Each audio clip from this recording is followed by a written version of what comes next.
Talking about suicide is a scary topic, but one that needs to be talked about. Our 9 News parenting expert is joining us to walk us through how to have these really tough conversations with tweens and teens. Dr. Ziegler, thanks for coming in. Thanks for having me.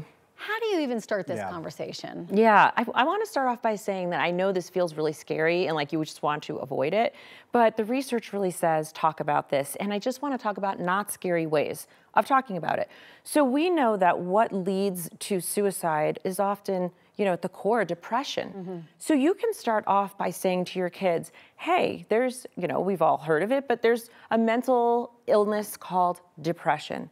And what depression looks like is, you might sleep a lot or you might not sleep enough. You might feel really sad and you feel unmotivated to do things. And, that doesn't feel, I hope, too scary.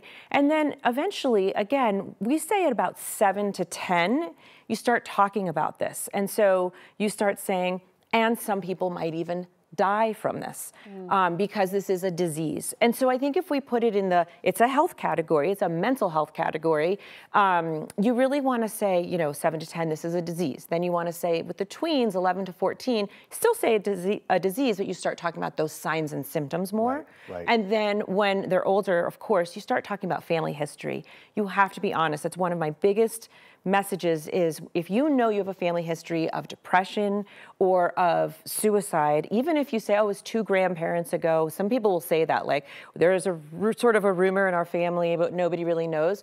I would just note that.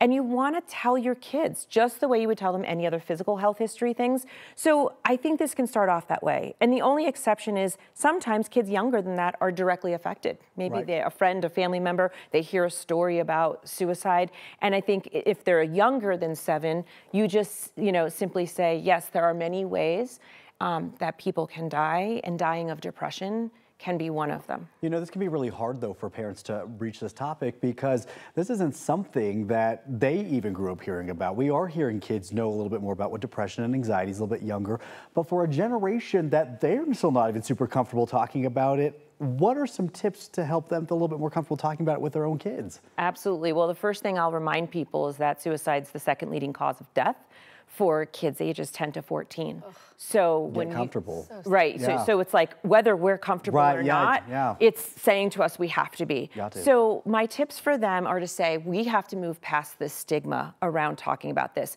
And when we look at, well, how do you move past stigma? The #1 tip is to start talking about it. And again, start talking about it, maybe a movie, a scene, a story, maybe something that's not personal, right? So it's a little easier to go, oh, remember in that movie or that show or that book we read? So you can externalize, and it's just like, cracking things open. And then if it does directly affect you, like by now, Colorado kids that are in high school, in some way, they're sort of directly, indirectly been affected by suicide, just given the sheer volume that happens, particularly in our state. So this is very, very sensitive and unique also to the Colorado region. And so we just don't have a choice. But again, you don't have to start right off with suicide. Start talking about depression and signs of depression, and then things that you can do and people you can talk to. Just know if this is motivating for families. If you're not talking about it, if your kid does feel depressed or they do have suicidal thoughts, they might not go to you because they'll say, you've never talked about it before. I don't know how you would feel. I'm not going to go to you. And they'll go to social media or friends or nobody. Right. Conversation really removes that isolation piece, which is so crucial when you're having this conversation. Dr. Ziegler, we know there's so much more to dive into here. Thank you at least for giving us the tip of the iceberg of how to get into this topic. Very much appreciate it. And for everybody at home right now, we also want to say we do know that there is help for you 24/7 around there. Anyone that's struggling with their mental health or their suicidal thoughts, Colorado Crisis Services has counselors around 24/7 to help you out. That number right there is on your screen. You can call, you can text. There's also the National Suicide and Crisis Lifeline. That number is 988.